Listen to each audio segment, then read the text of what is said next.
There is a feeling you've had, maybe late at night, maybe in the middle of a perfectly ordinary afternoon, where everything around you feels slightly wrong, not broken, not scary, just arranged, like the life you're living was designed for you by someone else, for reasons that were never explained to you, and you've been performing it so long you forgot it was a performance.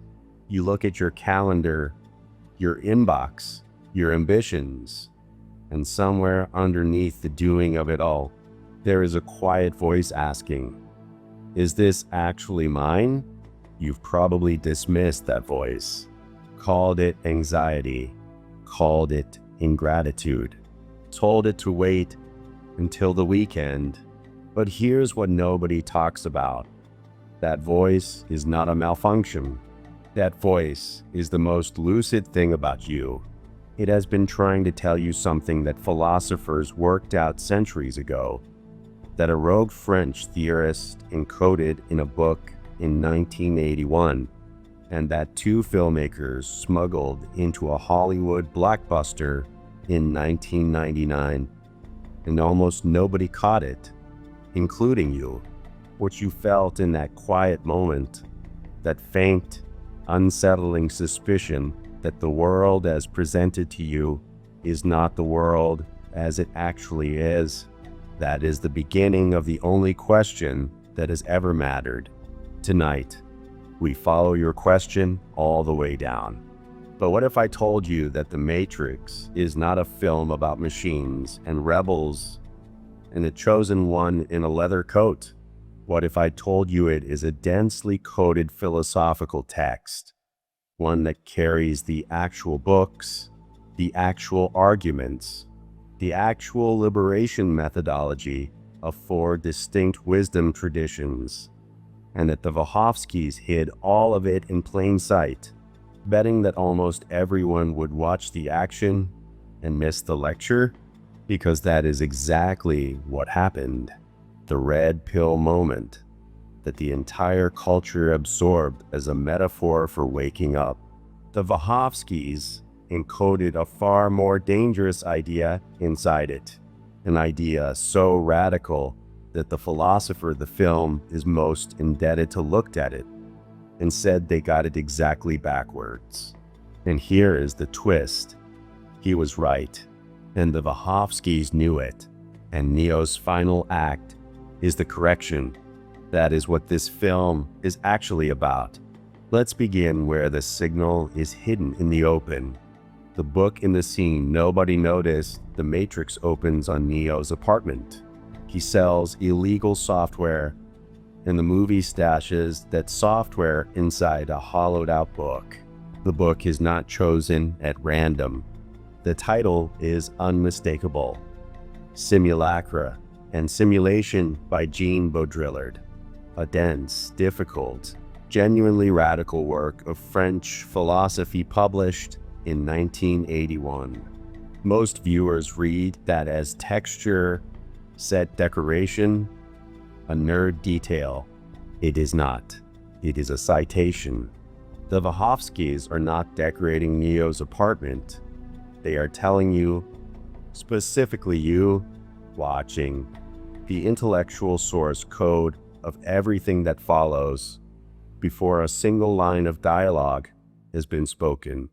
So what does Baudrillard actually argue? His central claim: we no longer live in reality. We live in its simulation, not a digital one, a cultural one. The map has replaced the territory. The representation has devoured the thing it was supposed to represent. Think about how you understand war, not through your direct experience, but through news coverage, through film, through political framing. Layers of representation, each one further from the event itself. Baudrillard calls this hyperreality, a condition in which signs of the real are more real to us, to you, than the real itself. Now here is where it gets strange. Baudrillard is not describing the film's fiction. He is describing your world right now. Your beliefs about success, about what a good life looks like, about what your body should be, about what you should want by 35. Where did yours come from? Not from your direct experience, from representations of representations. You've been living inside hyperreality your entire life, and the pod fields are just an honest diagram of that fact. Now, here is where it gets radical. Morpheus takes Neo out of the Matrix and shows him what he calls the desert of the real, the ruined, ash-gray truth beneath the illusion. Morpheus treats this as liberation. Here is the actual thing. Here is what the simulation was hiding. And this is the part that changes everything.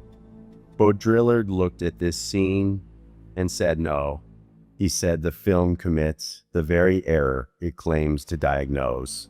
It still believes there is a real beneath the simulation, a ground truth, a bedrock, a true world hiding behind the false one.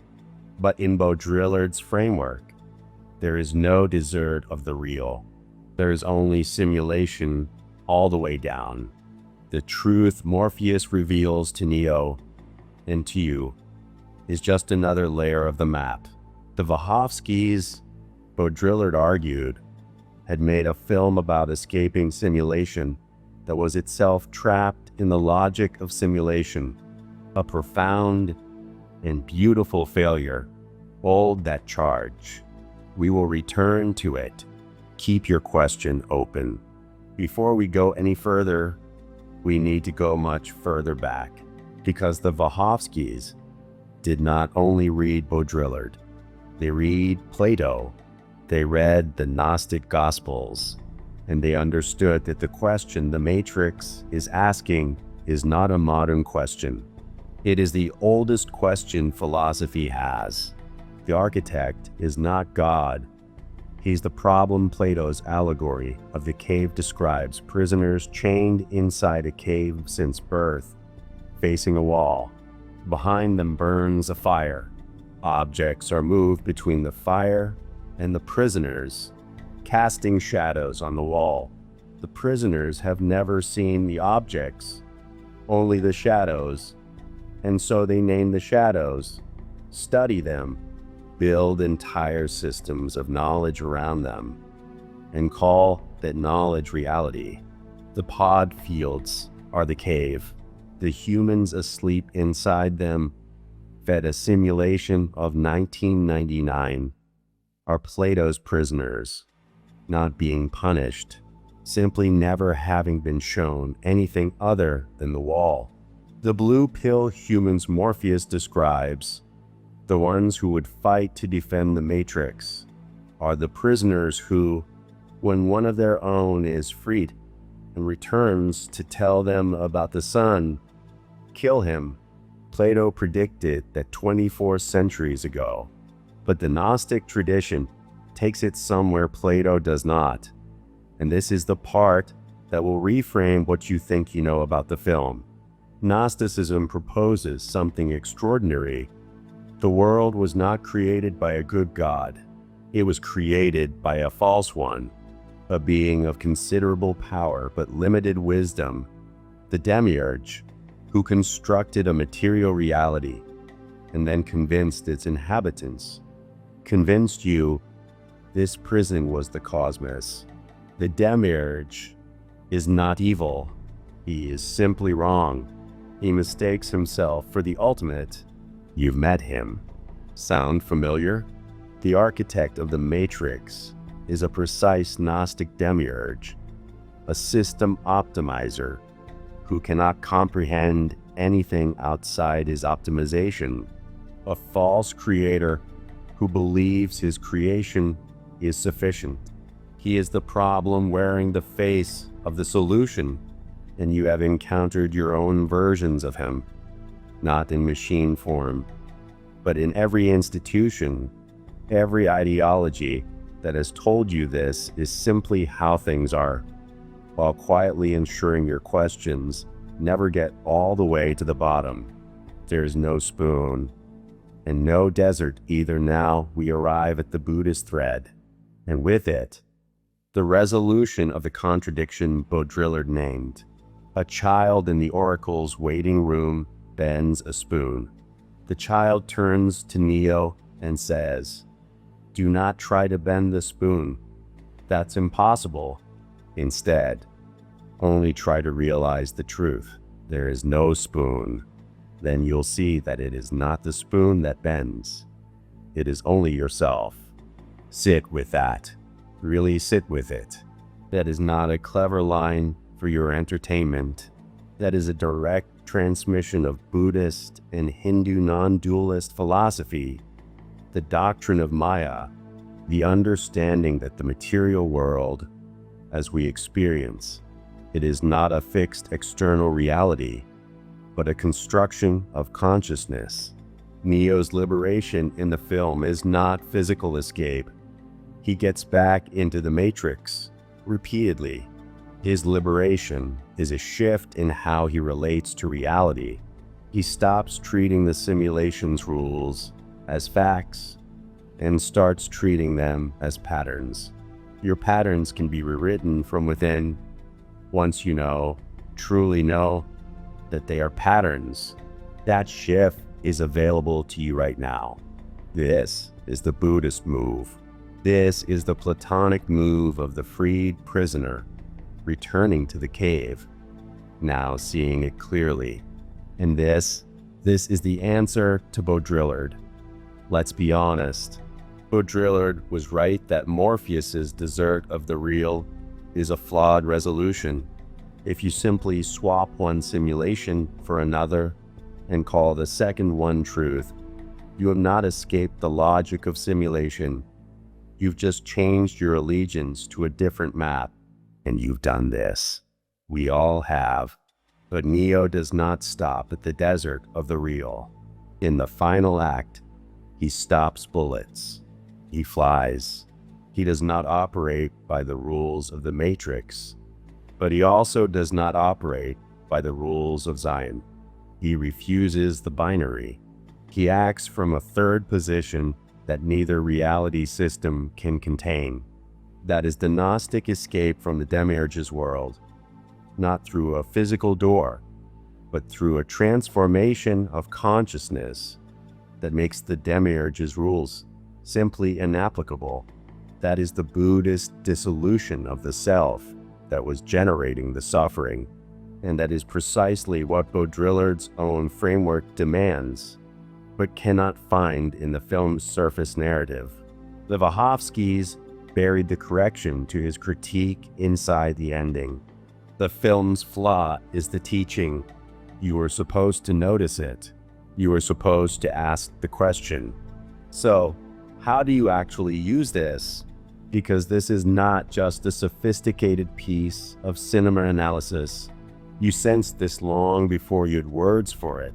The constructed reality you're living inside is not a digital pod. It is subtler, and in some ways more total. It is the story about what success looks like that you absorbed before you were old enough to interrogate it. It is the definition of a worthy life your culture handed you before you could consent to receiving it. It is the emotional rules you learned in childhood. What is safe to want? Who is safe to be? That you're still running as though they are physics. Your matrix is made of language and inheritance and social approval, and it runs, most of the time, without your awareness. The red pill in your actual life is not rebellion. It is not a rejection of everything you've built. It is something quieter and more difficult. It is your willingness to look at the constructs you live inside and ask, did I choose this, or did I simply never question it? It is the practice of noticing when you're bending to the spoon instead of questioning the spoon. It is learning to distinguish between the map and the territory in your own experience. between what you actually feel and want, and what you've been told to feel and want for so long that it now feels like the same thing. And this is the part that changes everything. You do not have to destroy the matrix. Neo goes back in. He works within it. The point is not to blow up the simulation. The point is to move through it as someone who knows it is a simulation, to act with what the Stoics called amor fati and what the Buddhists call non-attachment, full engagement, zero compulsion. The cave does not disappear when the prisoner walks out, but the prisoner is no longer a prisoner. The Wachowskis put a philosophy lecture inside a blockbuster and waited. They put the book in the shot and waited.